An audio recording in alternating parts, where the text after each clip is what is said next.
You ask Tiger to solve. This deals with linear equations with one unknown. The final result is x equals 13/3. Let's solve it step by step.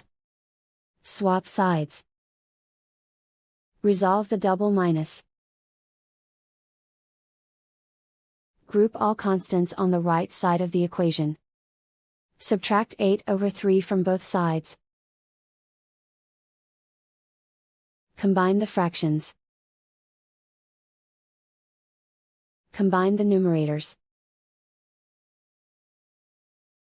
Reduce the zero numerator. Simplify the arithmetic. Convert the integer into a fraction. Combine the fractions. Combine the numerators.